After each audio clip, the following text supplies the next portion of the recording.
Vamos a comenzar con la tercera clase.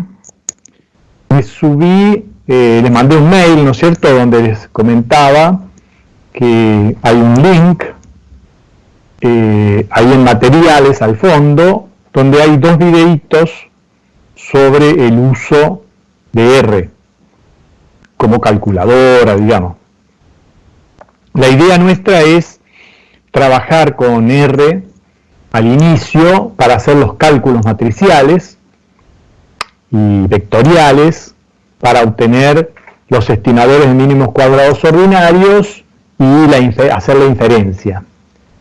Una vez que eso esté más o menos claro y ya vayamos llegando al primer parcial donde se va a evaluar el uso de las fórmulas matriciales, ahí vamos a hacer el switch a el cálculo completo por el programa, es decir, ahí no va a haber que hacer mucho, el programa va a calcular directamente, si poniéndole la fórmula, va a calcular directamente todos los estimadores y nos va a dar, digamos, la inferencia, y alguna vez habrá que cargar algún paquetito como para tener algunos test que no están cargados por default en R.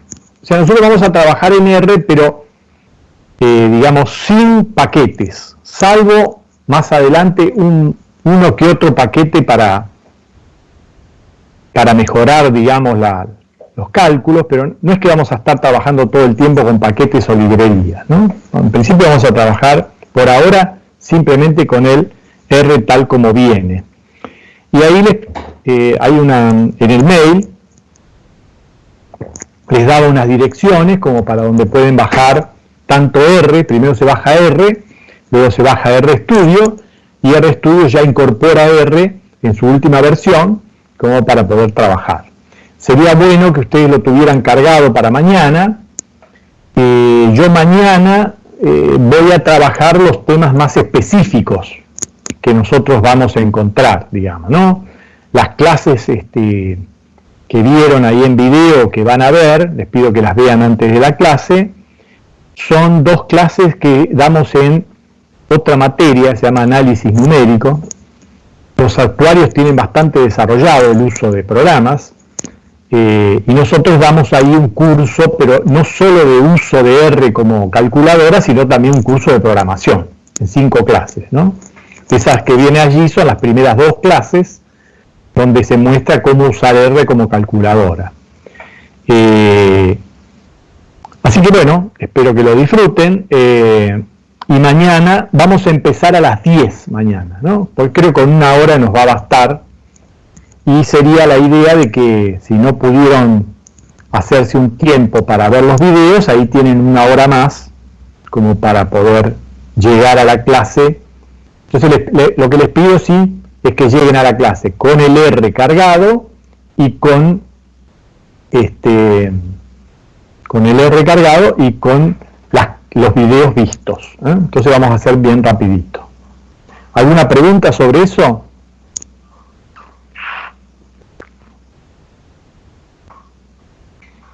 ¿No?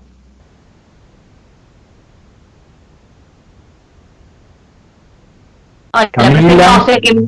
Hola, buenas tardes, profesor. No, yo lo descargué el otro día, el R, pero como digo, o sea, todavía no vamos a descargar ninguna librería ni nada, ¿no? No, librerías no se descargan. Solamente el programa que está. Programa R y el programa RStudio. Claro, Sí. entonces una vez que lo podés abrir, listo, yo mañana te explico todo, o ya lo podés ir viendo en el primer video, por ejemplo, se muestra las partes que tiene R, las consolas, etcétera, digamos, como para que se pueda manejar con cierta facilidad, ¿ok? Sí. Bien. Perfecto. Igual, Yo hice sí. curso hace años de R, pero manejaba más algunas librerías particulares para Claro. ciencia de la pero... No, acá no va a hacer falta, digamos, va a ser más liviano el uso. Okay, Pero, perfecto. hoy lo que vamos a ver son los supuestos de Gauss y Markov. Ya habíamos hablado, ¿no es cierto?, de que la forma en que trabaja la econometría es hacer unos supuestos muy fuertes que garantizan que los estimadores son buenos.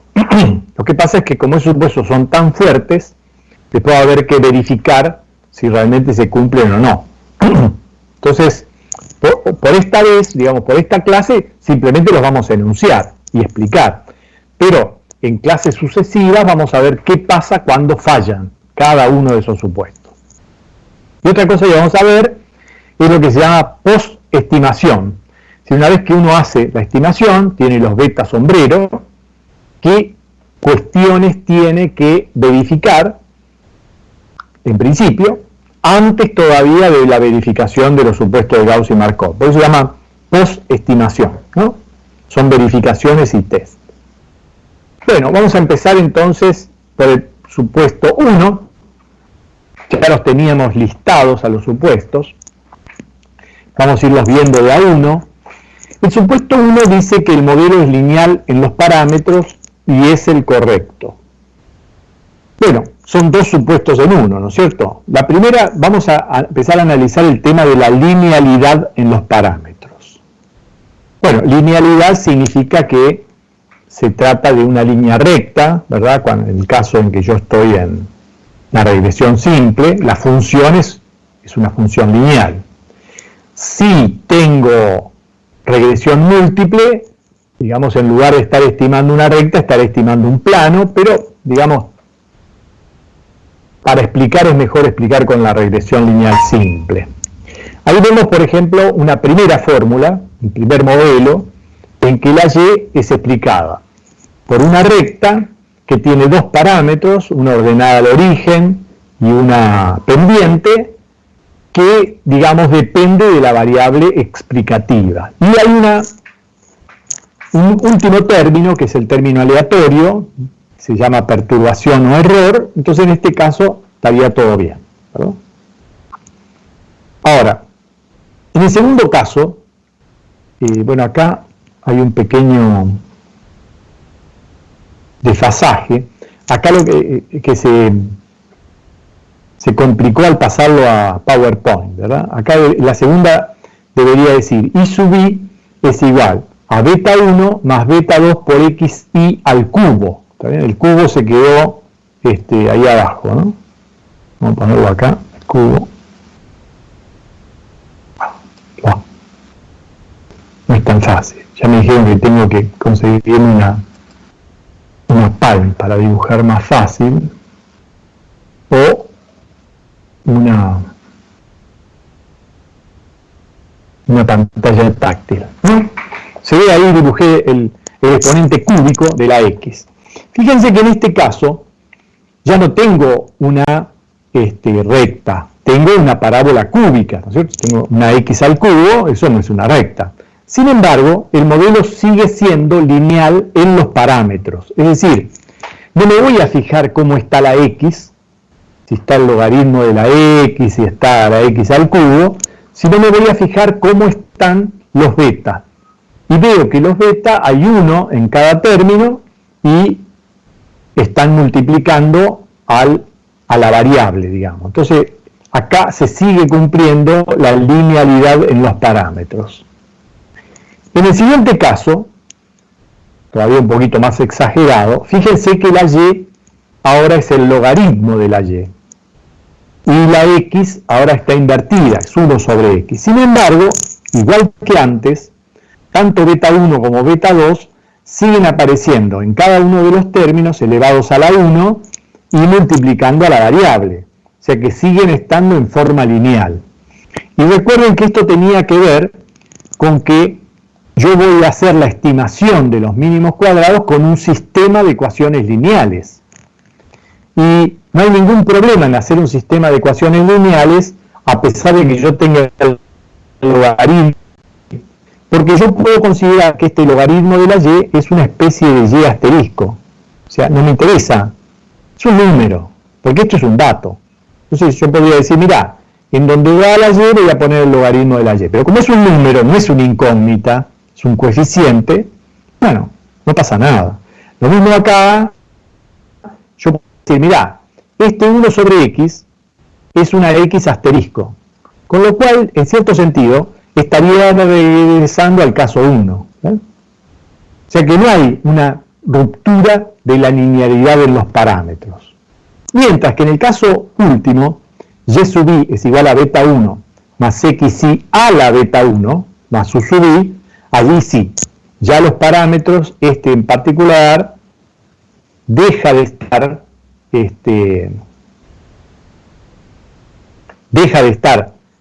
apareciendo en forma lineal para aparecer en forma de exponente. Entonces, este caso no cumpliría de la regresión lineal es un modelo lineal en los parámetros. Los otros tres sí, a pesar de que parecen... ¿Dice por el último?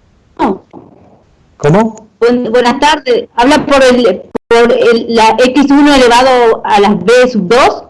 Exactamente, porque allí el parámetro, que es beta 2, no está expresado en forma lineal, ¿está bien? Sino que está como exponente. ¿Y sería una curvatura? No importa si es una curvatura o no, pero el modelo no es lineal, entonces no se estaría cumpliendo esta condición. A Josefina y a Mariana, a Sebastián también, y a Jean Lucas y a Camila, están todos, los veo a todos como invitados, ¿no? Yo les voy a explicar, yo estoy marcando en el PowerPoint, tengo un puntero láser, que acá se puede usar, y tengo un marcador. Entonces, para poder ver lo que yo estoy planteando y que se pueda entender, digamos, y seguir el hilo de lo que se está diciendo, sería importante, especialmente si alguno está grabando, ¿verdad?, cumplir tres condiciones. La primera condición es que ustedes se tienen que loguear como pertenecientes a la materia, ¿no? Eso entiendo que se hace, o sea, el sistema los tiene que reconocer como pertenecientes a la materia. Creo que eso se hace entrando en el campus antes de entrar en el team. Por ejemplo, Camila figura como invitada, Jean Lucas como invitado, Josefina como invitado, Mariana como invitado, Sebastián como invitado. Los únicos que figuran, digamos, incluso Manuel Agustín dice externo a su organización. O sea que, digamos, el problema no es, por supuesto, el ingreso a la clase es libre, puede venir cualquiera. El problema es que no van a tener todas las posibilidades de visualización. La segunda cuestión es que ustedes deberían ver la clase desde una computadora, porque cuando la ven desde el teléfono no tienen todas las visualizaciones posibles. Segunda cuestión.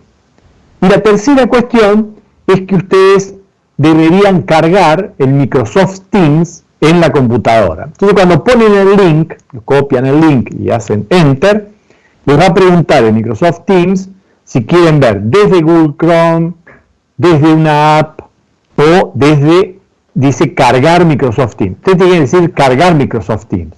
Entonces, aunque ya esté cargado, no importa, lo abre a Microsoft Teams y ven todo, ¿no es cierto? Esos tres criterios deberían cumplirse para que ustedes tengan una mejor experiencia de visualización.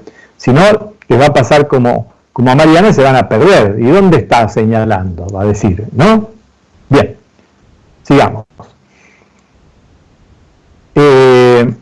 Bueno, además del tema de la, llamémosle así, de la forma, vamos a aprovechar ahora para mostrar la interpretación de los coeficientes. Esto viene un poquito a la pregunta que hizo recién Mariana. ¿Qué es eso? Bueno, vamos a ver la interpretación de los coeficientes. Siempre en el caso, ¿no es cierto?, en que tengamos un modelo lineal, los parámetros, ¿verdad? Nosotros vamos a distinguir diversos modelos. Uno de los modelos que se usan mucho es lo que se llama modelo nivel-nivel. Eso se refiere a que tanto la variable explicada, que es la y, como la explicación, están, digamos, en forma natural, en forma de nivel, el valor que tienen, digamos, por ejemplo, un PDI o unas exportaciones. Entonces, el modelito sería y sub i es igual a beta 1 más beta 2 por xi más u sub i. Entonces la pregunta es, cuando yo obtenga beta 1 sombrero y beta 2 sombrero, ¿qué quieren decir? Bueno, para ver lo que quieren decir, voy a utilizar algunos argumentos de tipo matemático, ¿no es cierto? Fíjense, beta 1, si yo, ¿cómo podría expresar qué indica beta 1? Bueno, cuando yo tengo x igual a 0 y la perturbación es igual a 0, fíjense que beta 1 es y. Entonces, ¿qué sería beta 1? Es el valor que toma y cuando la variable explicativa vale 0. En un ejemplo bastante usual, que es el modelo keynesiano, nosotros tendríamos que Y sería el consumo y X sería el ingreso disponible. Entonces ustedes saben que se dice que la constante es el consumo autónomo, es decir, el consumo cuando el ingreso es igual a 0. Esa sería la explicación de lo que es beta 1. ¿Y beta 2? Bueno, para explicar lo que es beta 2, o la interpretación de beta 2, vamos a usar el concepto de derivada parcial, ¿no? Fíjense que si yo tomo la derivada parcial de la y con respecto de x sub i, el primer término cae, porque como es una derivada parcial y x no está, cae, y la u, tercer término, también cae. Y el término que tiene beta 2, cae la x y me queda beta 2. Entonces la derivada parcial de la y con respecto a xy es igual a beta 2. Pero ¿cuál era llamémoslo así, la interpretación de una derivada parcial? Bueno, es el cambio, ¿verdad? ¿Se acuerdan de eso? Es el cambio de la variable y cuando la variable x cambia en una unidad ceteris paribus, es decir, todo lo demás igual. Entonces justamente esta va a ser la interpretación de beta 2. El cambio en la y cuando la x cambia en una unidad positiva, ¿verdad? Se le suma una unidad a la x. Entonces fíjense que beta 2 va a depender de las unidades. Eso es muy importante que ustedes lo tengan en cuenta, ¿verdad? O sea, porque aumentar x en una unidad no es lo mismo cuando la x está en millones de pesos que cuando está en millones de dólares o miles de millones de pesos. Y también va a depender de las unidades en las que está la y. ¿Ok? Bien. Ahora, también vamos a usar mucho un modelo que se llama log-log o logaritmo-logaritmo, en el cual las variables se toman logaritmadas. Este es muy usual en economía, ahora vamos a ver por qué. Entonces, por ejemplo, yo tendría el logaritmo de la y es igual a beta 1 más beta 2 por el logaritmo de la xy más u sub i. Entonces, ¿cuál va a ser la interpretación de beta 1 y beta 2 cuando yo tenga los modelos log-log? Bueno, para verlo, para visualizarlo, tomemos la derivada de la variable explicada respecto de la variable explicativa, igual que antes, pero ahora, digamos, la variable explicada no es la y, sino el logaritmo de la y la explicativa no es la x, sino el logaritmo de la x. Si tomo la derivada parcial, bueno, en principio, beta 1 cae, ¿verdad? U cae y, como es la derivada parcial del logaritmo de la y con respecto del logaritmo de la x, me queda beta 2. Entonces me dice esta fórmula que la interpretación de beta 2 es el cambio del logaritmo de la y cuando el logaritmo de la x cambia en una unidad. Pero esta interpretación no es una interpretación intuitiva. Yo me tengo que acordar acá que la derivada del logaritmo de una función, de una variable, la derivada del logaritmo es igual a 1 sobre x por el diferencial o por la derivada de la variable, ¿no? Entonces, ¿qué me indica esto? Que en realidad cuando yo tengo un diferencial de un logaritmo, dije mal derivada, debería haber dicho diferencial, cuando tengo un diferencial de un logaritmo, yo lo que tengo en realidad es una tasa de crecimiento. ¿Eh? La derivada de la, como es función de función, va a ser igual a 1 sobre x por la derivada de x con respecto a x, pero si lo tomo como diferencial, el diferencial del logaritmo de x va a ser 1 sobre x por diferencial x. Esto, el cambio de la X del valor inicial de la X es lo que se llama una tasa de crecimiento, delta X sobre X, ¿está bien? Entonces fíjense que yo podría reemplazar acá este diferencial, de hecho es un diferencial también, no se confundan con el hecho que en lugar de la D hay esta letra, que me parece que es delta, no se confundan porque es simplemente una forma de indicar que se trata de una derivada parcial. Esto de acá arriba también es un diferencial. Entonces yo lo puedo reemplazar a este diferencial del logaritmo por el diferencial de la y sobre y.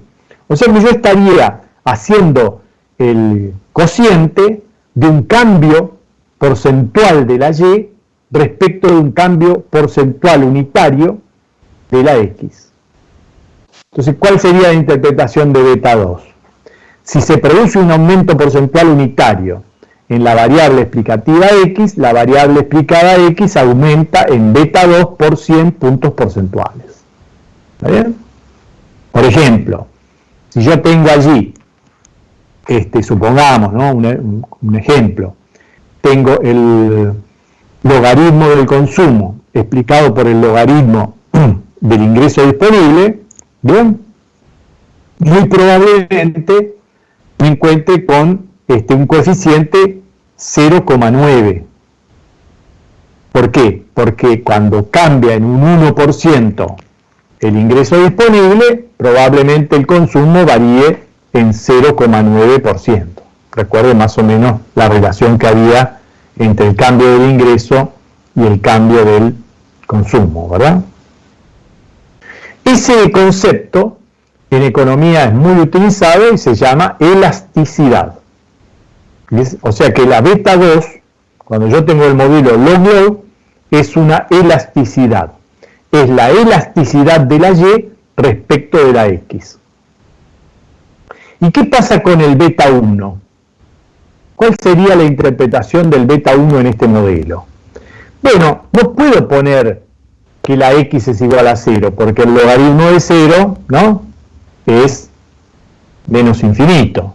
Entonces lo que tengo que decir es que el logaritmo de la x, si el logaritmo de la x es igual a 0 y u sub i es igual a 0, logaritmo de la y es igual a beta 1.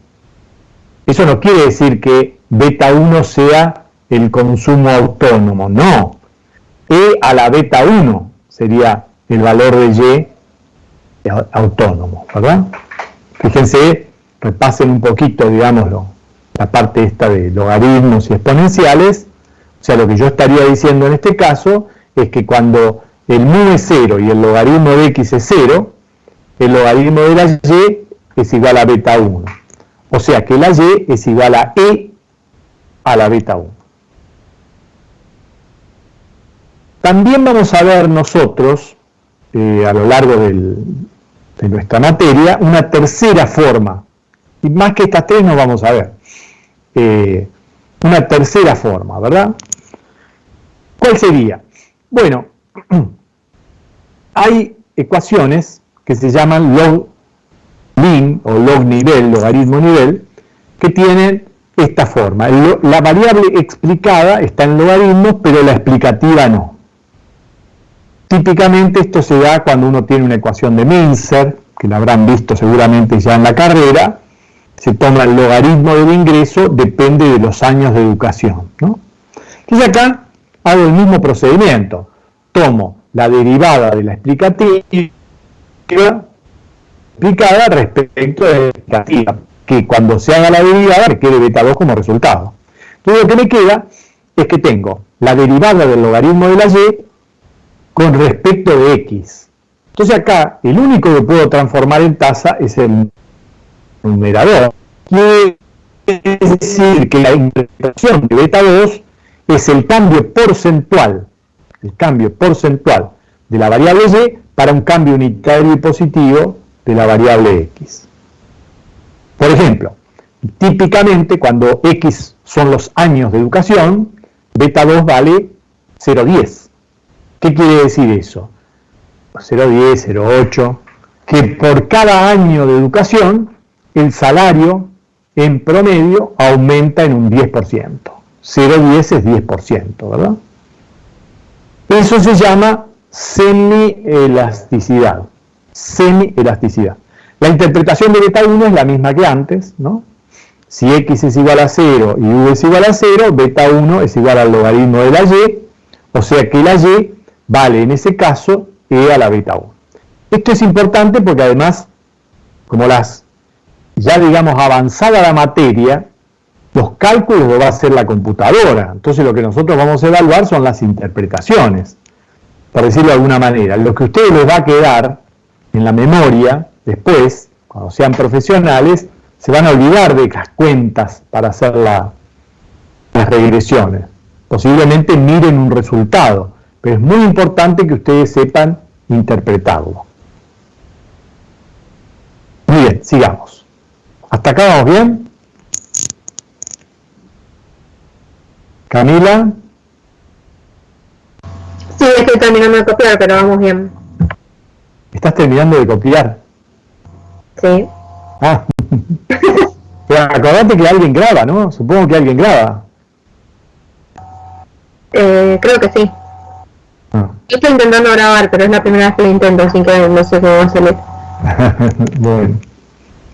Bien, vamos al segundo supuesto del modelo. Habíamos dicho entonces, bueno, acá me faltó, habíamos dicho, el modelo es lineal en los parámetros y es el correcto. ¿Qué quiere decir que es el correcto? Bueno, perdón, acá.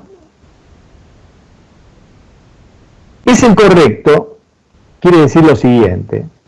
Si el verdadero modelo es y igual a beta 1 más beta 2 por xy más u sub i, yo tengo que usar ese.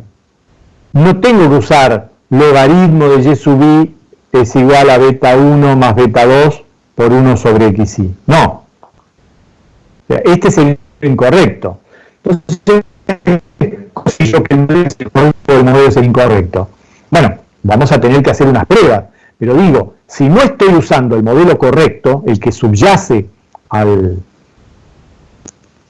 problema económico, no va a estar garantizado que los parámetros sean los correctos. Entonces el supuesto dice, el modelo es lineal, eso para poderlo calcular, y es el correcto porque para tener un resultado adecuado tengo que estar trabajando con el modelo correcto. Modelo correcto que refleje la realidad social que estoy tratando de modelizar. Muy bien, ahora vamos al supuesto 2. El supuesto 2 es un supuesto muy fuerte también, que en general no se va a cumplir, pero ya veremos cómo lo arreglamos. El supuesto 2 dice que la variable x, o sea la variable explicativa, es determinística, no es estocástica, o sea, no es aleatoria. Entonces yo les expliqué de que cuando uno, por ejemplo, va a golpear una puerta para hacer una regresión del gasto de las familias en función del ingreso de las familias, golpea una puerta seleccionada en forma aleatoria, aparecen aleatoriamente un consumo y un ingreso. O sea que sería un poco arbitrario plantear que X es no aleatoria o no estocástica, ¿no? Entonces, ¿por qué se hace eso? Bueno, se hace eso para simplificar, digamos, el modelo. ¿Está bien? Entonces, fíjense, si la variable X es determinística, yo ya lo expliqué algo la clase pasada, esta parte, toda es la primera parte del modelo, y solo queda como aleatoria la perturbación U. Entonces, todas las características estadísticas de la perturbación U se transmiten a la variable Y, que es la explicada. Si esto no fuera así, yo tendría que la Y es una combinación de dos variables aleatorias, una combinación lineal de la X con la U. O sea, una variable compuesta.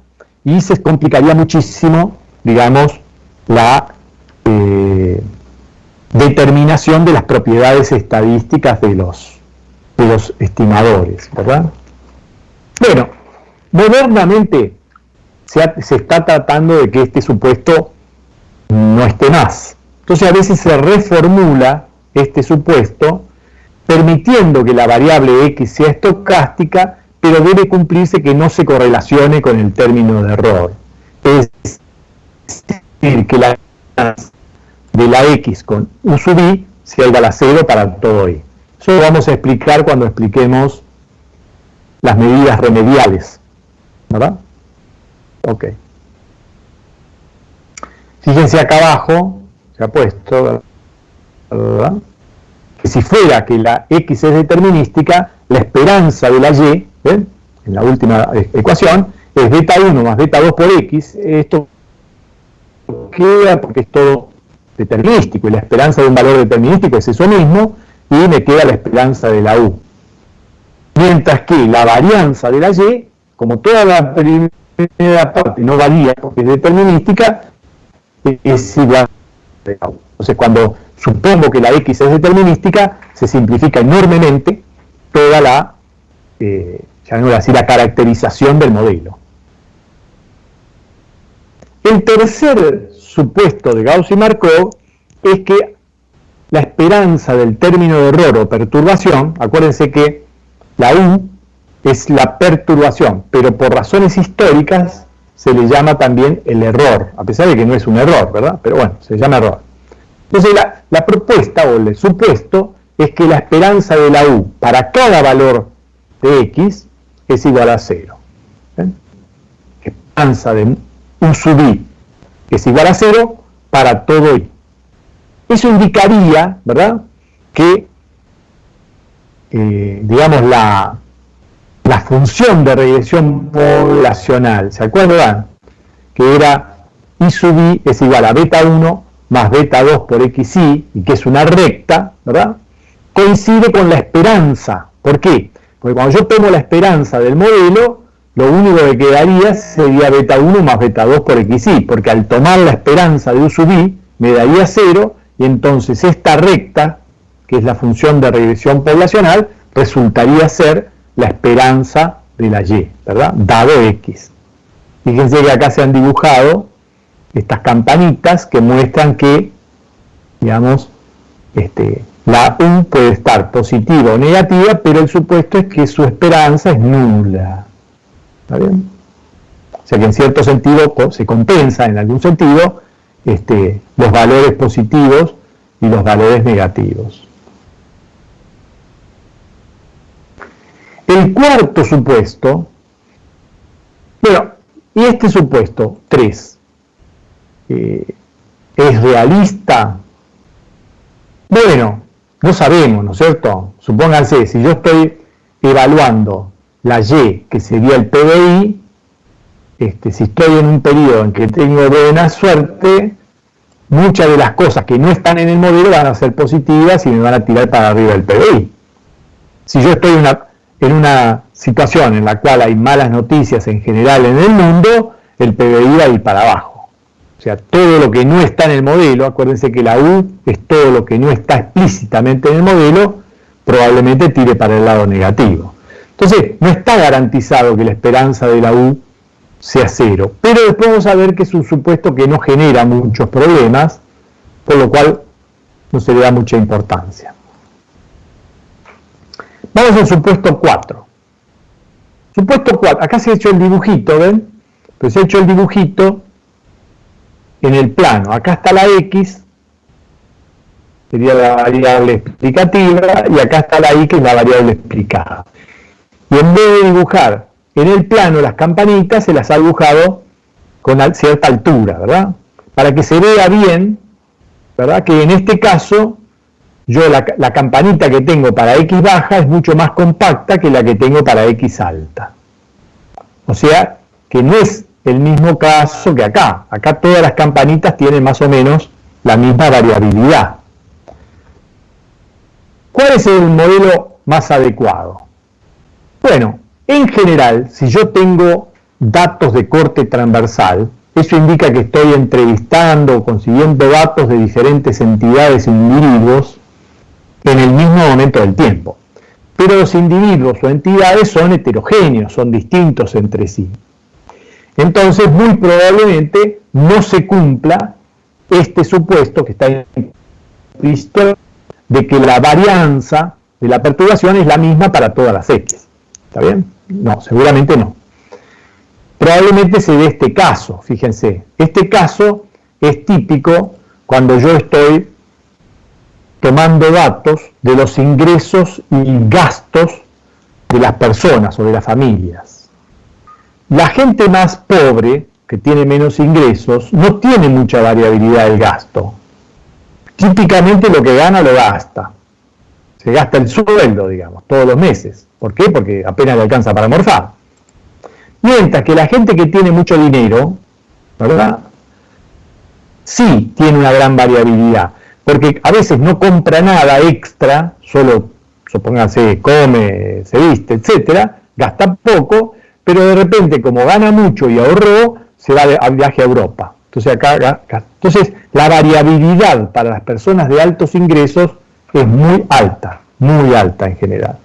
Entonces, este supuesto 4, de que la varianza de la perturbación es constante, que se denomina homocedasticidad, generalmente no se cumple, ¿verdad? Generalmente no se cumple. Entonces, es un supuesto que vamos a... tenés prendida la cámara, creo que es Josefina, ¿no? No sé si querías tenerla prendida o se te prendió sin querer. Normalmente yo prendo la cámara, explico cómo me manejo. Normalmente yo prendo la cámara porque, digamos, en algunas encuestas, nosotros siempre hacemos encuestas al final del curso, algunos alumnos plantearon que al no ver mi cara, era como que estaban hablando con un robot y bueno, qué sé yo, complicado, ¿no? Ah, Camila es la que tiene la cámara prendida. Si querés prenderla, encantado, pero digo, quizás se te encendió sin darte cuenta, te aviso. Entonces yo me muestro en la cámara, a pesar de que no me hice los ruleros hoy, etcétera, pero simplemente para que ustedes vean que hay alguien ahí, ¿no? ¿Hay alguien ahí? Bien. Como comentábamos, entonces, este supuesto de la homocedasticidad es un supuesto que en el caso de regresiones de corte transversal, seguro que no se cumple. Lo vamos a tener que corregir. En el caso de serie de tiempo, muchas veces no hay problema. Y ahora vamos al quinto supuesto, que es el último de los supuestos de Gauss y Markov, y que habla de que no hay autocorrelación entre las perturbaciones. Es decir, que la perturbación, llamémosla allí, de un individuo, no tiene nada que ver con la de otro individuo. Bueno, imaginemos el caso que yo estaba comentando antes, ¿no es cierto? Si yo estoy recogiendo una muestra de consumo y gasto, barrio por barrio, muy probablemente en los barrios humildes, la gente tenga, digamos, una variabilidad del gasto muy pequeña, muy pequeña.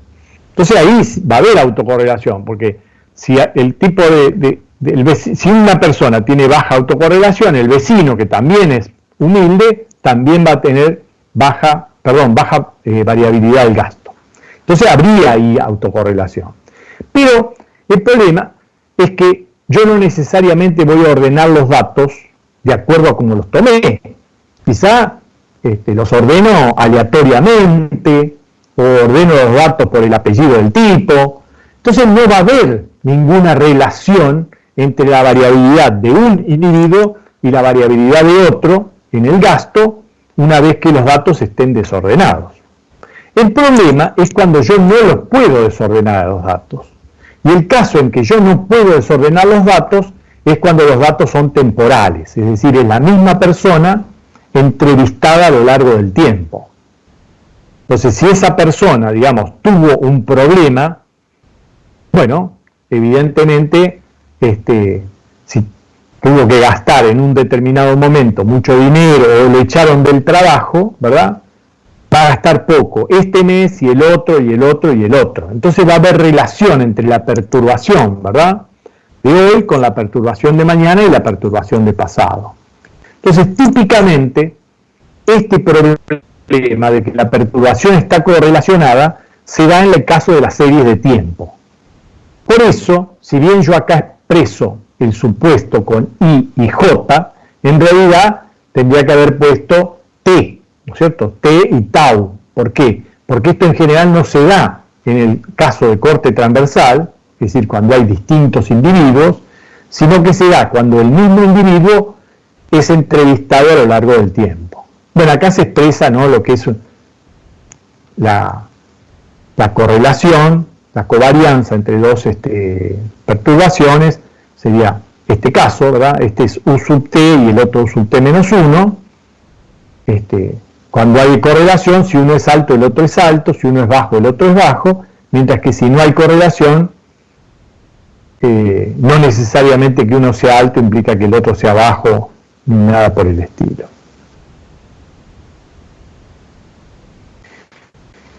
¿Por qué son importantes los supuestos de Gauss y Markov? Bueno, si se cumplen los supuestos, los estimadores que nosotros vamos a trabajar son MELI. Son los mejores estimadores lineales insesgados. O sea que son estimadores insesgados y son, entre los estimadores lineales insesgados, los más eficientes. O sea, los que tienen menor varianza. O sea que son buenos. Por otra parte, es fácil demostrar que los estimadores son consistentes, aunque esto no depende de los supuestos de Gauss y Markov, ¿verdad?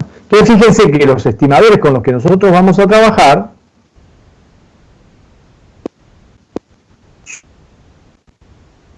son eficientes y consistentes. Estas dos primeras, siempre y cuando se cumplan los supuestos de Gauss y Markov. Y muchas veces se plantea un sexto supuesto, pero que no tiene que ver con que las buenas propiedades del estimador, se plantea que la perturbación se distribuye como normal. Es un supuesto que me permite hacer inferencia. ¿Se acuerdan que nosotros habíamos dicho que en el caso en que valga el supuesto 2, ¿verdad? Vuelvo un poquito para atrás, en este modelo, las propiedades estadísticas de la perturbación, que es la U, se transmiten directamente a la variable Y. Y después, porque considero por el supuesto 2 que todo esto es determinístico. Y después vamos a ver que beta 1 y beta 2 se construyen como combinaciones lineales de X y Y. Entonces, como X es determinística, si Y es normal, porque heredó la normalidad de la U, los beta van a ser normales también. Entonces, ahí hay los beta sombrero, porque los betas son números, pero los beta sombrero, los estimadores, van a ser normales también. Entonces, ¿qué es lo que me da la posibilidad de hacer el supuesto 6? Me da la posibilidad de hacer inferencia, es decir, de hacer que los beta sombrero hereden las propiedades estadísticas de la U, y si yo supongo que la U es normal, los beta sombrero van a ser normales. Eso es lo importante, digamos, del supuesto 6. Además, si yo agrego el supuesto 6, los estimadores mínimos cuadrados ordinarios son ya MEI, es decir, son los mejores estimadores insesgados. O sea, no solo entre los lineales, sino entre lineales y no lineales, ¿no? Entonces, este supuesto 6 me convierte el modelo de regresión lineal, que habíamos dicho, en un modelo de regresión lineal normal. Es un modelo, digamos, que tiene más requisitos, pero a la vez, si esos requisitos se cumplen, tiene mejores propiedades. ¿Hasta acá vamos bien? Sebastián. Sí, perfecto.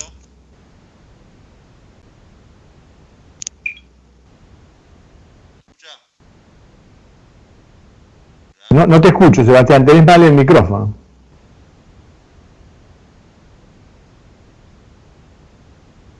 ¿Sebastián?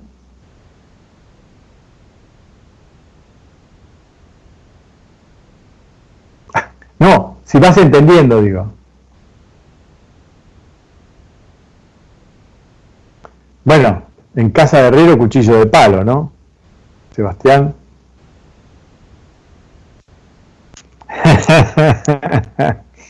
Bueno, muy bien.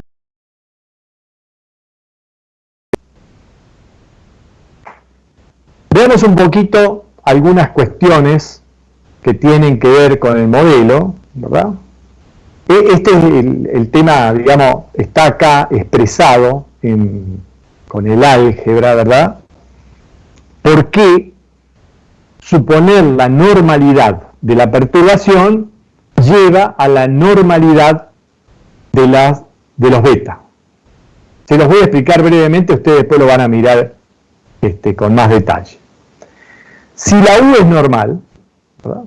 Si la U es normal, cuando yo tomo la esperanza de la Y, como toda esta parte es determinística, directamente queda beta 1 más beta 2 por X, y como la esperanza de U es 0, la esperanza de la Y es beta 1 más beta 2 por X. ¿Bien? Y como dijimos antes, ¿bien? Si la U es normal, le transmite la normalidad a la Y. Entonces la Y va a ser normal con media beta 1, cada Y sub I, ¿no? Beta 1 más beta 2 por X.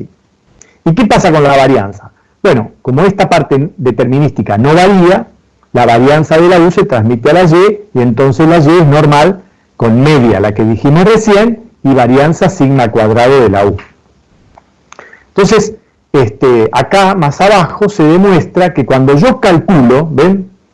Yo calculo el estimador beta 2 sombrero, recuerden ustedes, que hacía la sumatoria de xy por y sub i chiquita sobre sumatoria de xy chiquita al cuadrado, ¿verdad? Ahora, esta sumatoria de xy por y sub i sobre xy cuadrado, toda la parte, llamémosle así, de la x es determinística. Entonces yo podría separar, ¿bien? La x, primero, la x es determinística. Segundo, este denominador es un número. Por más que esté expresado como una sumatoria, una vez que yo hago la sumatoria es un número. Entonces puede salir como divisor, por ejemplo, de la x. ¿Ven? Este numerito lo pongo como divisor de la x. Y separo la x de la y, ¿verdad? Todo esto que está acá como k sub i, que es la xy dividido en número. Entonces, ¿qué me muestra esto? Me muestra que beta 2 sombrero es una combinación lineal con coeficientes k determinísticos de las observaciones de la y. Entonces, si beta 2 es una combinación lineal de la y la y es normal, como habíamos dicho que una combinación lineal de normales es normal, beta 2 sombrero es normal. Ese es un poquito el razonamiento que me lleva a la importancia, digamos, de que yo considero la U como normal. Lo mismo pasa para beta 1, ¿verdad? Acá está acá se desordenó un poco todo llamémosle así, la fórmula perfectamente. Se desordena al pasar yo hago el PDF y después lo paso a PowerPoint con un programita que pasa de PDF a PowerPoint. Pero se ve que tuvo algún problema, pero ustedes tienen las fórmulas correctas en el PDF. Y acá se recuerda que la combinación de normales es normal. Esos estimadores, beta 2 sombrero y beta 1 sombrero, ¿por qué tienen una distribución? ¿No son numeritos? Sí, son numeritos, pero ¿qué pasa? Como depende de la muestra que yo haya tomado, yo estoy haciendo una estimación de un beta. El beta sombrero es la estimación del beta poblacional. Entonces yo para hacer la estimación tomo una muestra, pero dependiendo de la muestra que tome me da un resultado distinto. Entonces yo podría suponer que el beta 2 sombrero tiene una distribución en el muestreo. Eso lo vieron en estadística 1 y 2 seguramente también, ¿no es cierto? hay una distribución en el muestreo del estimador. Esa distribución en el muestreo, como se heredó la normalidad, diría que beta 2 sombrero se distribuye como normal. ¿Por qué? Porque es una combinación lineal de normales. ¿Y con qué esperanza? Bueno, como se trata de un estimador insesgado, la esperanza de beta sombrero coincide con beta. La esperanza de beta 2 sombrero coincide con beta 2 y la esperanza de beta 1 sombrero coincide con beta 1. Esa es justamente la propiedad de insesgadez, ¿verdad? Entonces, si se cumple los supuestos de Gauss-Markov, beta 2 se distribuye como normal con media, la distribución de beta 2 sombrero se distribuye como normal con media esperanza beta 2. Y la varianza, les voy a dar el numerito de la varianza, cómo se calcula la varianza, y el fundamento teórico de por qué aparece este número lo vamos a ver más adelante. La varianza es igual a la varianza de la U dividido la suma de las xy chiquita al cuadrado. Esa es la varianza de beta 2 sombrero. Mientras que la varianza de beta 1 sombrero tiene ese mismo varianza de la U dividido la sumatoria de xy chiquita al cuadrado, pero multiplicada por la sumatoria de x grande al cuadrado, o sea, los valores sin centrar, dividido n. Y tanto beta 1 como beta 2 no son independientes entre sí, sino que tienen una covarianza entre ambos que vale menos x raya por la varianza de beta 2 sombrero. Todo esto, que se los doy así como dato, porque lo vamos a usar, nosotros lo vamos a usar y en 2 clases lo vamos a deducir. ¿Ok? Entonces, esto por el momento es, llamémoslo así, un dato, pero en breve vamos a mostrar de dónde sale. No lo hacemos ahora porque llevaría mucha álgebra y va a ser mucho más sencillo cuando lo hagamos en forma matricial. Entonces, estos parámetros beta 2 sombrero y beta 1 sombrero tienen una distribución muestral que permite hacer estimaciones por intervalos de hipótesis. ¿Ok? ¿Qué pasa cuando yo no supongo que la perturbación es normal? Bueno, ahí me ayuda el teorema del límite central. Si yo tengo muchos datos, solo en el caso que tenga muchos datos, estaríamos hablando de 100 o algo así, ¿cierto? No está exactamente determinado cuántos son muchos datos, pero mientras más tenga mejor, empiezo a aplicar el teorema del límite central. ¿Qué dice el teorema del límite central? Dice que los promedios, ¿cierto? A medida que la cantidad de observaciones tiende a infinito, se comportan como normales. Son normales. Y yo les expliqué por qué era eso. ¿Cierto? Supongamos que yo tengo una distribución uniforme, donde tanto el extremo izquierdo como el extremo derecho del intervalo tienen la misma probabilidad de salir. Pero cuando yo tomo un promedio, ¿verdad? Sería muy raro que salga el extremo inferior varias veces. Entonces, ¿qué es lo que va a pasar? El promedio como que tiende a tomar valores más medios, ¿no? Medios, no están los extremos. Porque incluso puede pasar que sale el extremo izquierdo en una observación y el extremo derecho en otra y el promedio va al medio. Entonces, en general, es como que los promedios tienden a disminuir la varianza. Eso nosotros ya lo vimos en un álgebra que yo les pedí que leyeran, ¿cierto? La varianza del promedio es la varianza de la población dividido n, ¿verdad? Dividido n, y además tienden a tomar esa forma campanular. Eso nosotros no lo demostramos porque la demostración del teorema del límite central es muy complicada. Ahora, si nosotros vamos un poquito más atrás, fíjense, acá nosotros hemos mostrado que la beta 2 sombrero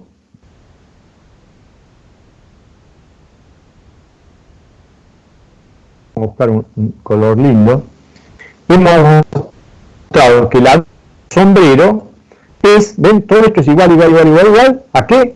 A la sumatoria de K por Y sub I.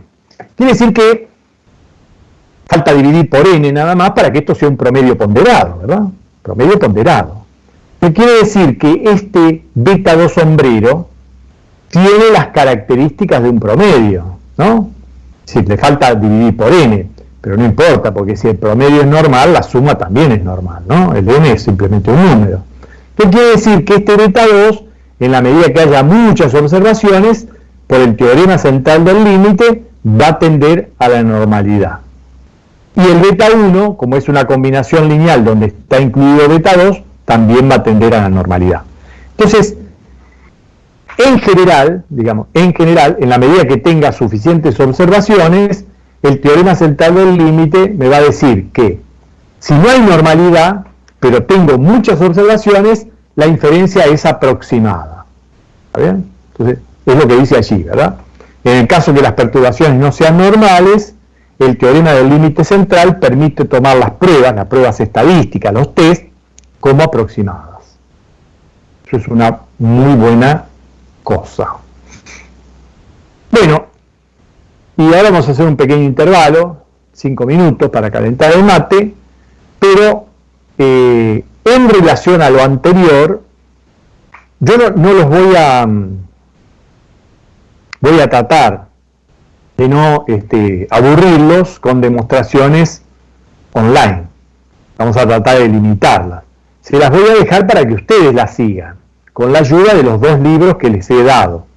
Entonces, estas demostraciones que yo pongo acá, habría que demostrar, ¿no es cierto?, que la sumatoria de x chiquita por y chiquita es igual a la sumatoria de x grande por y grande menos n, ahora ya me fui de la sumatoria, por n por x barra, x raya y raya, que son los promedios. Y también hay que demostrar que la sumatoria de xy chiquita al cuadrado es igual a la sumatoria de xy nivel al cuadrado menos n por x raya al cuadrado. En realidad, esta segunda fórmula es particular de esta película cuando la de x es igual a la y. Segunda demostración. Demostrar que para cualquier variable centrada, es decir, en lugar de tomar la variable x, yo calculo la x chiquita, que es x grande menos x media, x promedio. Demostrar que la suma de las x chiquitas es igual a 0, en cualquier caso. Háganlo, siéntense ahí con la... ¿no? Y la tercera demostración, que se basa en la anterior, es que para el caso del producto de variables centradas, por ejemplo, sumatoria de x chiquita por y chiquita, esto es igual a la sumatoria de x chiquita por y grande. Este parece poco intuitivo, ¿verdad?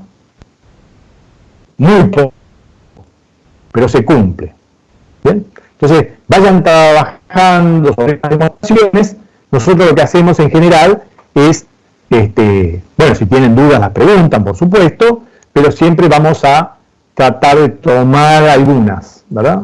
Tomar algunas o basarnos en alguna de estas propiedades para alguna pregunta de examen. ¿Ok? Bien. Entonces, ahora vamos a la posestimación, pero primero vamos a hacer un breve intervalo. Déjenme ver la hora. Son las 18 y 10, la seguimos.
Bueno, seguimos entonces.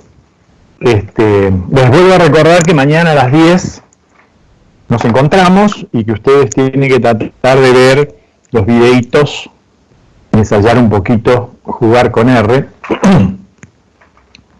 Los que ya lo conocen no va a haber ningún problema, más que nada para los que nunca trabajaron. Bien, ¿me escuchan bien? Profe, una pregunta. Diga. Sí, ¿hay que cargar R solo o R Studio? ¿O los dos juntos? No, porque hoy estaba mirando en YouTube y para descargarlo no sé. ¿Cómo? A ver, contame qué hiciste. Quería descargar, usted dijo que vamos a trabajar con el sistema R y decía, hay R y R Studio. Uh-huh. Entonces yo digo, no lo descargo y pregunto. Pero yo te lo expliqué en el mail, ¿o no? No vi. Yo te mandé un mail, ¿lo viste? No, bueno. Disculpe, no. Bueno, la cosa es así. Ustedes tienen en el campus un mail. Ok. Quizá no miran el mail ese, porque yo no lo miro tampoco. Pero hay una forma de que ustedes pueden redirigir los mails del campus al mail que ustedes miran. Preferentemente si tienen alguno que sea Hotmail, porque Hotmail es de Microsoft también, ¿no? No sé si funciona bien con Gmail. ¿Alguno lo tiene asociado a Gmail? No sé.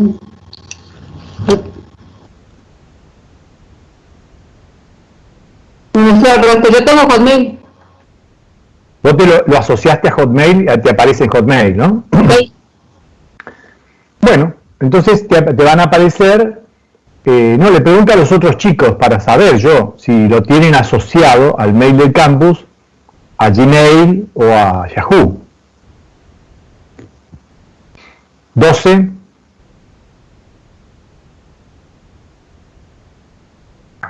Yo no lo tengo asociado, lo intenté y no me funcionó. ¿Con qué intentaste? ¿Con qué intentaste? ¿Con Gmail? Sí.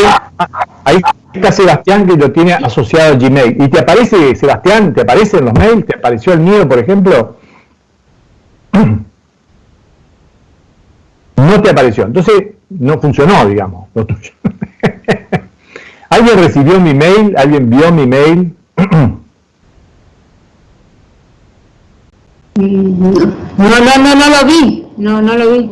Está bien, vos no lo viste, pero ¿alguno lo vio? Un compañero sí lo recibió, dice, me dijo que lo recibió. Bueno, entonces llegó, digamos, lo mandé. De todas maneras lo puedo mandar otra vez. Entonces lo que les pido a ustedes, que hoy, apenas termine la clase, se metan en el campus, se metan en el... hay un instructivo para asociar, ¿no es cierto, Sebastián? ¿Vos lo viste?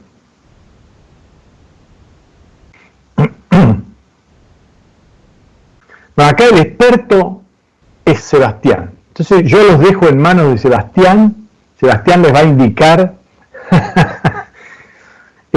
indicar, tiene la obligación, Sebastián, de indicarles cómo asociar el mail del campus a su mail personal. Porque el hermano de Sebastián es un hacker reconocido. Entonces le vamos a tirar el muerto a él. Así que Sebastián, ponete las pilas y mandá por el WhatsApp. ¿Tienen WhatsApp de grupo ustedes?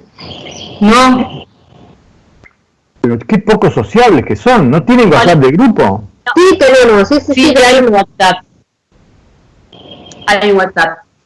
De hecho, está ahí circulando una hoja de cálculo donde están todos los WhatsApp de todas las materias. Y el mail sí llegó y sí es recomendable descargar tanto R como RStudio. Porque vas a usar más, de RStudio, vas a usar la consola para, bueno, para usarla como calculadora en este caso. Claro, claro. O sea, el R es muy crudo, digamos, ¿no? Es muy difícil de manejar. Claro, el R estudio es mucho más amigable, digamos. Esa es la historia, ¿no? Ok. Sí, decime. No. Ah, ok, dijiste. Bueno, ok. Bueno, sigamos adelante. Vamos a hablar de la postestimación. O sea, nosotros, supónganse, digo, para ubicarnos, a ustedes les dan unos datos, mirá, che, estos son los datos de consumo e ingreso de la Argentina en los últimos 30 años. Hacemos una regresión que explique el consumo macroeconómico a partir de el ingreso, o sea, el PBI, ¿no es cierto? La típica ecuación keynesiana. Entonces ustedes van a poner consumo igual a beta 1 más beta 2 por ingreso. Van a apretar un botón, bueno, tan fácil no va a ser al principio, pero después van a apretar un botón y les va a dar beta 1 sombrero y beta 2 sombrero. Entonces, ¿qué hacen ahí? ¿De qué se disfrazan? Bueno, en principio, ¿verdad? En principio, ustedes sabrían cómo estimar, cómo interpretar, beta 1 y beta 2. Lo hemos explicado al inicio de la clase. Beta 1 es el consumo autónomo, beta 2 es la propensión marginal de consumo. Ok. Ahora, ¿está bien esa estimación? ¿Es buena la estimación? Entonces, de eso trabaja la postestimación. Y ahí yo a veces lo pongo como postestimación y a veces como postestimación todo seguido. Quiere decir después de la estimación. Entonces, hay que hacer 4 cosas. La primera es verificar los signos de los parámetros estimados. Los parámetros estimados se llaman estimaciones, ¿no? O sea, ya tengo el número, entonces tengo que verificar qué signo tiene. ¿Cómo lo voy a verificar? Bueno, ahora lo vamos a ver. Segundo, prueba de hipótesis. Tercero, bueno, vamos viéndolo de a uno. Empecemos por el primero. Tengo que verificar el signo de lo que obtuve. ¿En qué sentido lo verifico? En el sentido económico. Tengo que ver si los signos que obtuve son lógicos o no. Si son ilógicos, algo está mal. Entonces, por ejemplo, supongamos una estimación del gasto de las familias, ¿no es cierto? Que, digamos, depende del ingreso de las familias. Es muy parecida a la ecuación keynesiana macroeconómica, pero aplicada en un contexto microeconómico. Muchas familias, el ingreso determina el gasto y el gasto va a ser una proporción creciente con el ingreso. Eso es lo que dice Keynes. ¿Será cierto? Vamos a suponer que les da 10.000 más 0,85 por ingreso. Bueno, eso está bien. ¿Por qué? Porque en principio hay un consumo autónomo, que quiere decir que no depende del ingreso, que son 10.000 pesos, es decir, que si la persona tuviera ingreso cero, aún así gastaría 10.000 pesos. ¿De dónde va a sacar los 10.000 pesos? No sabemos, pero eso es lo que da la estimación. Y 0,85 también está bien, porque recuerden que Keynes decía que la propensión marginal de consumo tenía que estar entre 0 y 1. Ok, listo. Ahora, supongamos que en vez de eso, les da 0,85 con signo negativo. Querría decir que a mayor ingreso, menor consumo. Bueno, ahí tenemos un problema. ¿Quién me dice que tenemos un problema? La teoría económica me dice que, digamos, el gasto es creciente en el ingreso. Si a mí me da un signo negativo, algo está mal. ¿Qué pasa si, en la tercera, si en lugar de darme positivo el consumo autónomo, me da negativo el consumo autónomo, pero la propensión marginal al consumo me da positiva y dentro del orden entre 0 y 1. Pero en este caso en particular, no le vamos a dar mucha bolilla. O sea, al signo del intercepto no le vamos a dar mucha bolilla. Y les voy a explicar por qué. Cuando nosotros hacemos una regresión, tenemos datos en una determinada zona, ¿no? O sea, nadie va a ganar 1.000 pesos por mes. Van a ganar entre 30 y, qué sé yo, y 80.000 pesos, la gente que veamos. Todos los datos van a ser estos. Quizá la verdadera relación entre el ingreso y el gasto es como se figura en la línea roja, ¿ven? Es una curva de este tipo, pero como yo tengo datos acá nada más, en esta zona, acá le puse entre 50 y 90.000 pesos, 100.000 pesos, yo voy a hacer una aproximación lineal, ¿ven? Una recta que aproxima a la curva, ¿bien? Ahora, como forma de aproximar lo mejor posible a la curva, esta recta quizá tiene una inclinación que hace que el intercepto caiga en una zona negativa.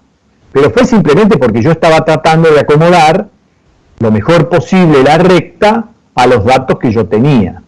Entonces, esto va a ocurrir muy a menudo. Quiere decir que la interpretación económica del intercepto no es muy importante. ¿Por qué? Porque se va a ver alterada por el hecho de que yo estoy buscando el mejor ajuste. Entonces, en el caso del intercepto, digamos, no le vamos a dar mucha bolilla. En realidad, lo más importante en la estimación es lo que se llama la pendiente, que ahora es una, pero después cuando haya varias variables van a ser muchas. Entonces el intercepto tiene como una categoría de importancia menor, no nos va a preocupar tanto. No sé si se entendió.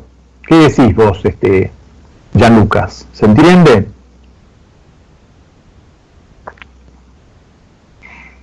Con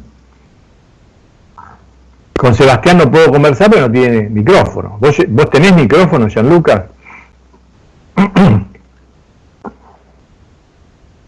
Gianlucas se fue a tomar la leche. ¿Se entendió? Pero Gianluca no está, ¿o sí?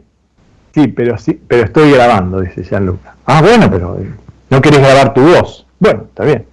Camila, ¿qué decís vos? ¿Entiende por qué no le vamos a dar bolilla al intercepto? Puede ser. Bueno, sigamos. Estoy acá. Bueno, sigamos. Segunda cuestión de la posestimación. La significatividad individual de los parámetros. O sea, la pregunta que yo me voy a hacer si yo mido el modelo, la pregunta que me voy a hacer es si beta 1 no es o no es 0, ¿verdad? Porque beta 1 y beta 2. Vamos a darle importancia más a beta 2 como dijimos recién. ¿Qué pasaría si beta 2 es 0? Bueno, si beta 2 fuera 0, quiere decir que el ingreso no tiene ningún efecto sobre el gasto. O sea que la regresión que estoy haciendo no sirve para nada. O, si yo estoy teniendo muchas variables, esa en particular la tengo que sacar, porque no está teniendo influencia sobre el gasto. ¿Está bien? Ahora, en estadística, nada es 0. La probabilidad de que un estadístico dé como resultado 0,00000 es nula. Entonces la pregunta que me voy a hacer es si beta 2 es lo suficientemente distinto de 0 como para tenerlo en cuenta. Y eso es un test, fíjense, que tiene como hipótesis nula, acá volvemos al hecho, ¿se acuerdan ustedes? De las 6 partes, digamos, las 6 pasos de un test. Este test se llama test T, porque se usa la distribución T de Student. Siempre es igual. La hipótesis nula es que el estimador, el parámetro, el verdadero beta, es 0. Lo cual me diría que la variable esa no explica nada. Y la hipótesis alternativa es que es distinto de 0. Entonces voy a elegir, como paso 3, un estadístico de prueba y voy a decir cuál es su distribución bajo la hipótesis nula. Bueno, el estadístico, lo vamos a explicar en la próxima diapositiva, es un estadístico que le vamos a llamar T también, T empírico, sub B, y que va a ser beta 2 sombrero, o beta J, porque esto es para cualquier beta, sombrero sobre el error estándar de beta J sombrero. Ahora vamos a explicar bien qué es el error estándar de beta J sombrero. Y este estadístico se va a distribuir como T, como la distribución T-student, con la cantidad de observaciones menos 2 grados de libertad. Muy bien. En la próxima diapositiva explicamos por qué, ¿ok? Pero elegimos este. Entonces, una vez que yo tengo beta sombrero y tengo el error estándar de beta sombrero, hago la división, me da un número y ya estoy, digamos, con el estadístico empírico disponible. Cuarto paso, elijo un nivel de significatividad.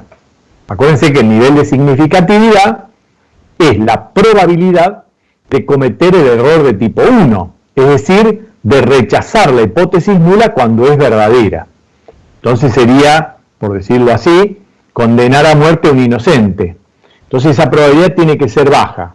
En general en econometría es 0.05, no 5%, porque como es una probabilidad, no es un porcentaje, sino que es un número entre 0 y 1.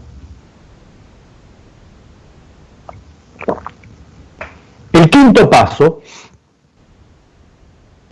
es elegir el T crítico, ¿no es cierto?, correspondiente al alfa elegido, o el valor, el p-value, que es el nivel de significatividad empírico. Nosotros dijimos que típicamente en econometría no se usa el T crítico, sino que se usa el valor P, porque el programa lo calcula. El T crítico, de todas maneras, cuando yo tengo 20 y pico de observaciones, más o menos es 2. ¿Está bien? Entonces, en general, antes que se hiciera popular el valor P, se decía, para el test de significatividad individual del parámetro, el estadístico T, si el módulo es mayor que 2, ¿no es cierto?, rechazo la hipótesis nula. ¿Ok? Ahora, ¿qué querría decir en este caso rechazar la hipótesis nula? Querría decir que beta sub 2, estábamos hablando de beta sub 2, no es igual a 0. Entonces lo puedo dejar. Entonces yo voy a tratar, o sea, el buen resultado sería rechazar. O sea, y se dice que entonces el estadístico es significativo. Porque en las pruebas o test, la significatividad se consigue cuando yo rechazo. ¿Está bien? Entonces, de vuelta, yo voy a hacer para el beta 1 y el beta 2 sombrero, voy a hacer los test de significatividad individual. Si rechazo, quiere decir que los considero, ¿está bien? Porque son distintos de 0. Y si no rechazo, quiere decir que se van. Se van, se van, se van. Lo único que nosotros en general, al beta 1 en general no lo vamos a sacar de la estimación. Porque siempre es bueno que una estimación tenga intercepto. Pero al beta 2 o los beta 2 que sean no significativos, sí. Ahora vamos al tema de por qué se elige el estadístico de prueba T. Bueno, yo quiero hacer una prueba de hipótesis sobre beta 2. El estimador de beta 2 es beta 2 sombrero. Se distribuye como normal, ¿no es cierto? Y la varianza muestral, según habíamos dicho antes, ¿se acuerdan? Según habíamos dicho antes, era sigma cuadrado de beta 2 sombrero es sigma cuadrado de la U dividido la sumatoria de xy menos x raya al cuadrado, o sea que esta es la sumatoria de la xy chiquita. Acá estoy repitiendo ni más ni menos que la fórmula que les di a ustedes, ¿no es cierto? Bueno, si nosotros conociéramos con certeza la varianza de la perturbación, no había problema, ¿verdad? Calculamos y chao. Pero el problema es que nosotros esta varianza de la perturbación no la conocemos, ¿no? Entonces, esta posibilidad, ¿ven?, de calcular el estadístico sería beta sombrero menos 0, porque acuérdense que la hipótesis nula dice que beta sombrero, que beta es igual a 0, entonces pongo el valor de la hipótesis nula, la sigma de beta 2 sombrero al cuadrado, de beta 2 sombrero. Sigma sería el desvío estándar, ¿verdad? Esto se distribuiría como normal 0,1. Ahora, ¿qué pasa? Como esto no lo tengo, porque no tengo sigma de U, tengo que empezar estimando sigma cuadrado de la U. Y ahí es donde empieza toda la cadena. Sigma cuadrado de la U sería la estimación del desvío estándar, sería sigma de U solito, ¿no es cierto?, de la perturbación. Por alguna razón histórica, en lugar de llamarse desvío estándar, en econometría se le llama error estándar de la regresión. Entonces, el error estándar de la regresión es sigma sombrero de U, ¿ven? Este. No este, porque este es el verdadero valor, sino este. Sigma sombrero de la U. Se le llama error estándar de la regresión porque es uno de los principales, además de beta 1 sombrero y beta 2 sombrero, yo necesito estimar sigma sombrero de U. Por eso acá digo, ¿no? El nombre tiene sus problemas, bla, bla, bla. Entonces, ¿cómo estimo sigma, cómo encuentro sigma sombrero de U? Bueno, primero tengo que estimar sigma cuadrado. Sigma cuadrado es una varianza. Como yo no tengo ni voy a tener ninguna observación de la U, reemplazo la observación de la U por las observaciones de la U sombrero. ¿Se acuerdan que habíamos dicho que la U y la U sombrero son cosas completamente distintas? La U es la perturbación que se supone que existe naturalmente, digamos, por no haber incluido todas las variables pertinentes. Todo lo accidental está en la U. Mientras que la U sombrero son los residuos de la regresión, o sea, nada que ver. Pero se entiende que entre mejor sea la estimación de los beta, más parecido va a ser la U a la U sombrero. Entonces, como no tengo de dónde agarrarme, lo que hago es calcular una varianza, ¿ven? De la U sombrero. Pero, en vez de dividir por n, divido por n menos 2. ¿A qué se debe eso? Bueno, ustedes recordarán, cuando ustedes hicieron la varianza muestral en estadística 1 muestral, ustedes habían tenido que estimar el promedio y restaban cada x de x medio. Entonces, es como que se gasta un grado de libertad al estimar algo. Como yo ahora estoy estimando beta 1 sombrero y beta 2 sombrero, acá se gastaron 2 grados de libertad. Los grados de libertad iniciales son la cantidad de observaciones, n, pero le resto 2 porque yo estimé beta 1 y beta 2. Eso quiere decir que cuando yo tenga regresión múltiple, es decir, tenga muchos betas, voy a tener que restar. Este número es la cantidad de betas que yo estimo, ¿verdad?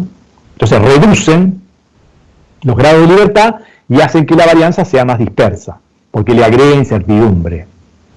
Bueno, pero yo no quiero estimar sigma sombrero cuadrado, yo quiero estimar sigma. Bueno, es la raíz cuadrada, listo. Entonces este se le llama el error estándar de la regresión. Sería esto, es la raíz cuadrada de este cociente. Ahora, una vez que tengo esto, lo meto en la fórmula de sigma sombrero cuadrado de beta 2 sombrero, ¿ven? Meto acá el sombrero dividido la sumatoria de x y chiquita, y después saco la raíz cuadrada, y a este se le llama error estándar, ya no de la regresión, sino de beta 2 sombrero. O sea que ven que es un camino bastante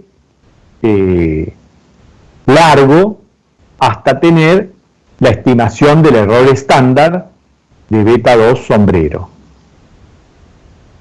Volvemos acá para que vean, ¿no?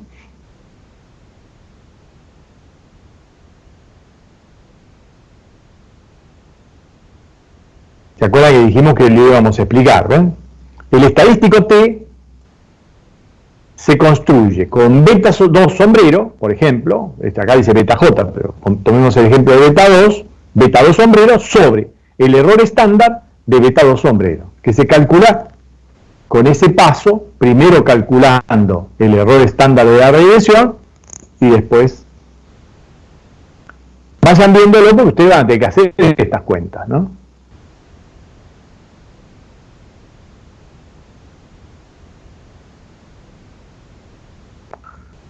Bueno, muy bien.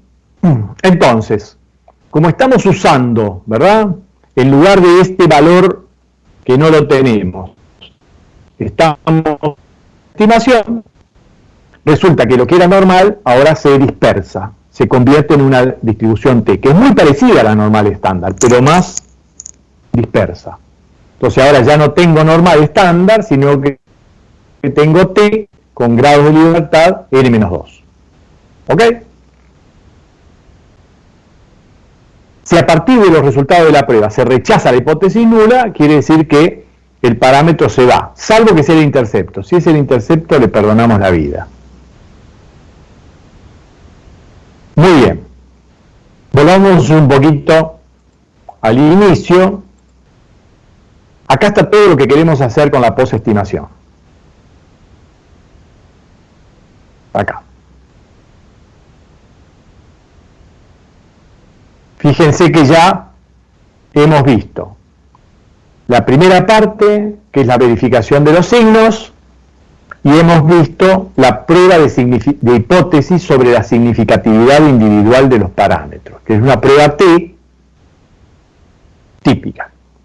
Ahora tengo que ver dos cosas más. Por un lado, ¿qué tan buen ajuste tiene mi regresión? Eso se hace con el, que ustedes lo conocerán, el famoso R cuadrado.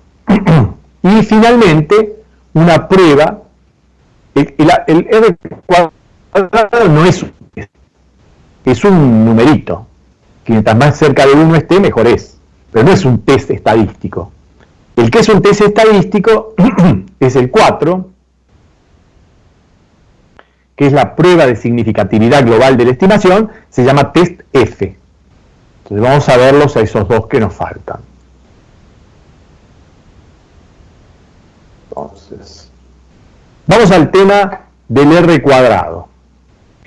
El R cuadrado se surge, digamos, de ver la variabilidad total de la variable explicada. Fíjense, la variable explicada es la sumatoria de la y sub i menos y media al cuadrado. Y se puede demostrar, esta parte se las dejo a ustedes para que hagan la demostración, que por supuesto está en los libros, pero la busquen, la entiendan, que esta variabilidad total de la y, se puede separar, ¿ven? Acá está de vuelta, la variabilidad total de y, se puede separar en una parte de variabilidad que le vamos a llamar no explicada, y otra parte que le vamos a llamar variabilidad explicada. ¿Por qué? Bueno, la variabilidad explicada es la que explica la y sombrero. La y sombrero es lo que yo tengo como ajuste de la y. Entonces, hago la misma cuenta que hice con la y, pero la hago con la y sombrero. Entonces, esta es la parte que yo tuve tan bueno en mi ajuste, me lo va a dar cuánto capturó esta variabilidad respecto a esto otro. Pero siempre me va a quedar una parte sin explicar. Y esta parte se llama la variabilidad no explicada. La variabilidad no explicada se puede calcular como la suma de los residuos al cuadrado. ¿Ven? Sumatoria de un sombrero sub i al cuadrado. Se calcula de esa manera, de acuerdo a toda esta deducción que yo les dejo a ustedes, como les dije, van a ver que esto es así. Ahora, si yo divido variabilidad total es igual a variabilidad no explicada más variabilidad explicada. Si yo divido por variabilidad total, ¿no? Divido por variabilidad total, ven acá, variabilidad total es igual a variabilidad no explicada sobre variabilidad explicada. Divido por variabilidad total. Bueno, me queda un 1. A la izquierda me queda un 1. Y acá me queda variabilidad no explicada sobre variabilidad total y variabilidad explicada sobre variabilidad total. Este término es el R cuadrado. Entonces, ¿cómo se calcula el R cuadrado? Como 1 menos la variabilidad no explicada sobre la variabilidad total.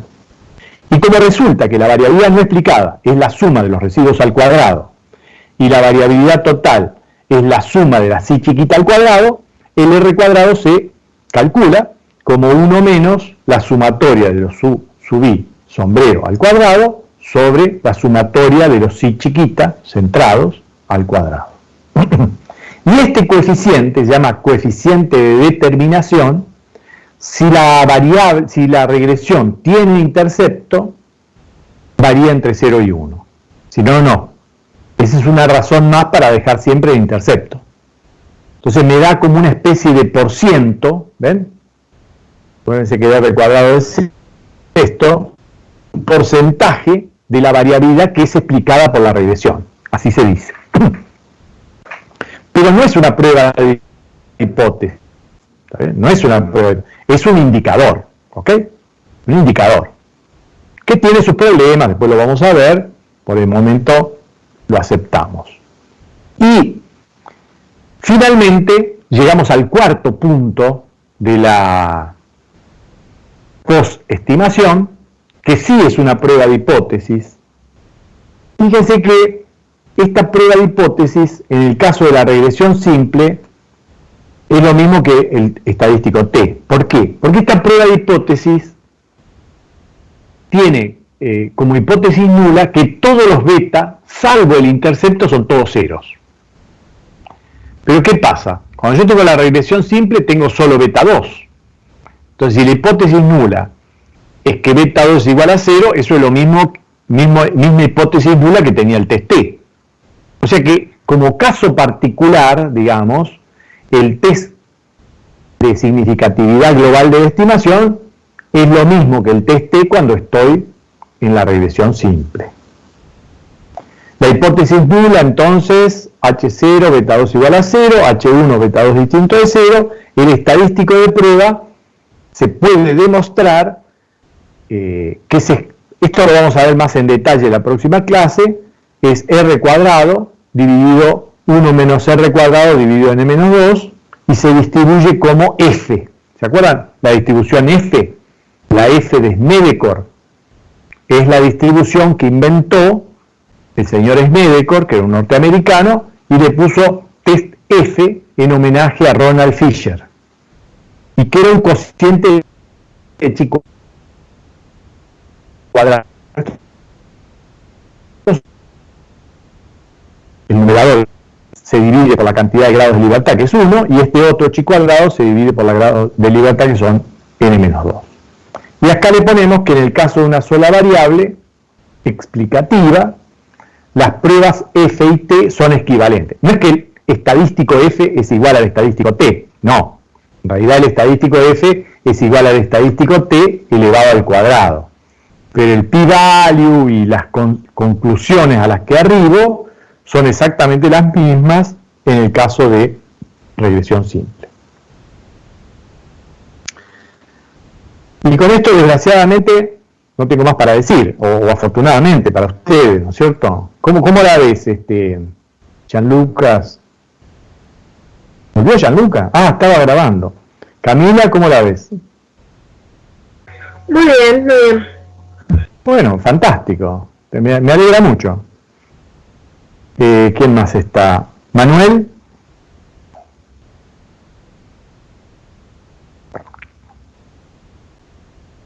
¿Manuel, estás? ¿Are you there, Manuel?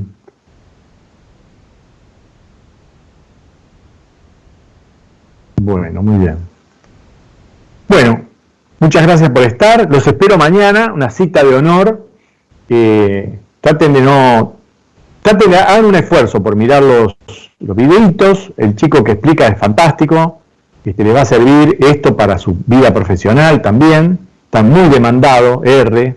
Python también, pero nosotros decidimos por R. Había que tomar alguna decisión.